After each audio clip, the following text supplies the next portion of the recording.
Now, there are paddle shifters, which I forgot to mention. I see this has automatically gone and changed to PC, so I'll just hold these two buttons again, and there we go. I will say now I'm going to be using the paddle shifters because, well, I kind of suck, but the shifter does have a nice feel to it, although it's a little hard to put into reverse. But yeah, it's really quite good. Some people complain that it does move a little bit, but I found you just mount it in that much further either side and it's really quite solid, and it makes very little difference, like in terms of ergonomic.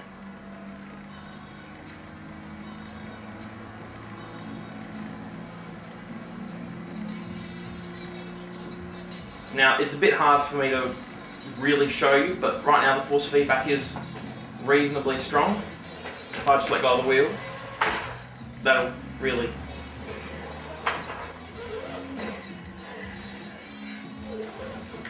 As I said, I'm still getting used to actually using a wheel at all.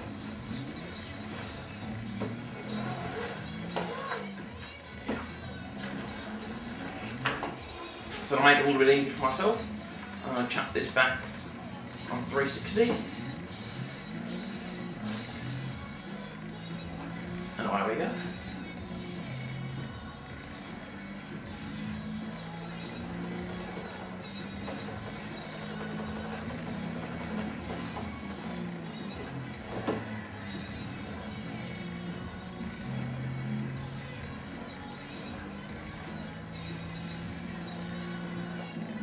Yeah, as I said, I'm not really that great. I'm also a bit out of practice.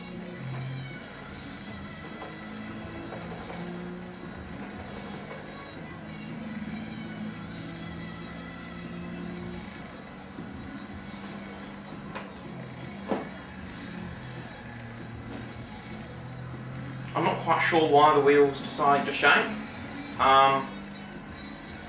It didn't do it to start with, but I find that it goes away if I just turn down the force feedback a little bit.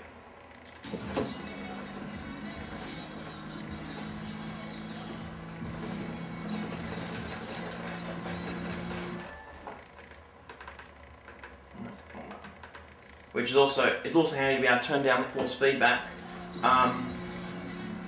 when you've adjusted the steering angle, because if you turn the steering angle down too much, the force feedback becomes significantly stronger because there's less area for it to be, well, yeah, you get the idea. Yeah, as you can see, I'm not very good at all.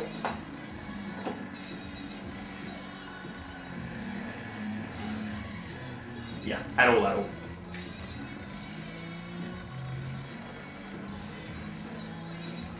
But yeah, everything really works quite nicely, as you can see.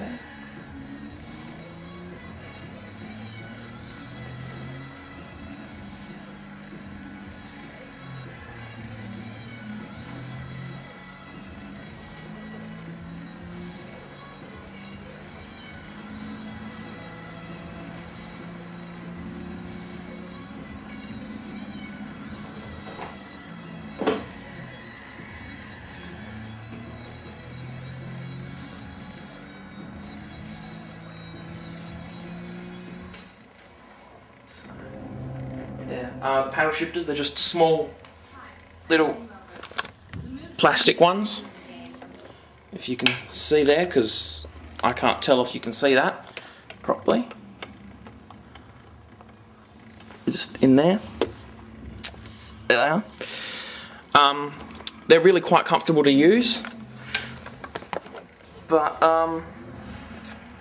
yeah, they're a lot better than they look to be. They're just sort of there, because a real 911 won't have won't actually have paddle shifters in it, so they haven't made them stand out as much. The wheel's nice and thick, you can actually grab onto it quite nicely, and it's also the largest diameter wheel on the market.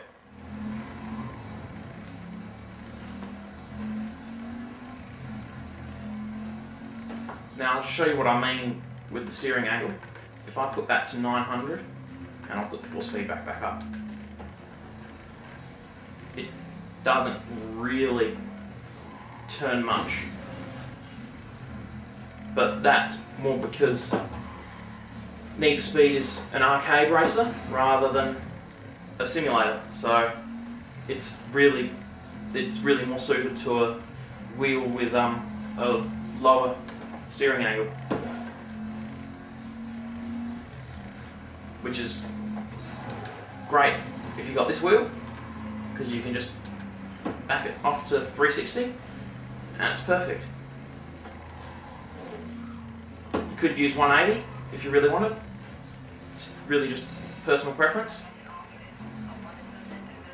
If you want to see this Need for Speed just lets me switch as I like, and also decide whether I want to use the clutch or not.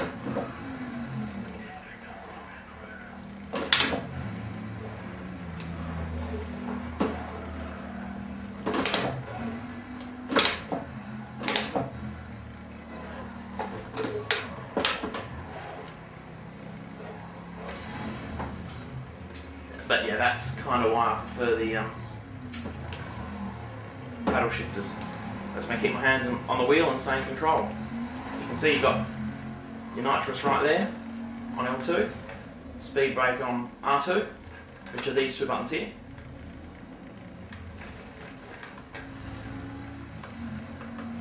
Square doesn't do anything, neither does triangle.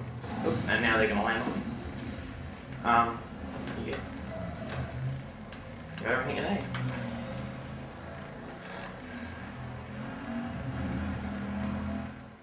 As you can see, even if it's in PC mode, your X and O buttons will still work.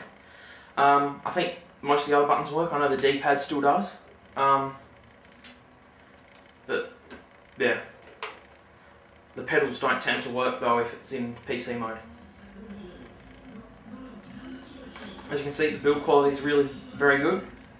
Oh, one thing I've forgotten all this time is the mounting system, which, don't know how well you can see that under here. It's got a really cool quick release system. If I just unplug these two,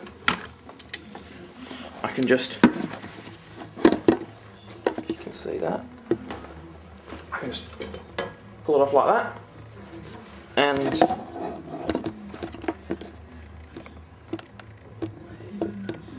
you just loosen this knob here, and then that adjusts for the different thickness of your table. Now the only thing is, if your table has a support beam anywhere about there, the quick release won't be able to engage, and you really can't lock it into place too well, which can be really annoying. But either way, I definitely suggest finding something to mount it to rather than using the lap wings. Now you're just looking at my gut, so I'll put you back here, up here. Yep, okay. Now, you want to make sure it's nice and tight. But yeah, the quick release is really handy. As I mentioned before, you can use the drilling template, which I've got right here, and you just put that on top of whatever you're mounting it to, and you put your holes there, and then you just put the screws through into the wheel.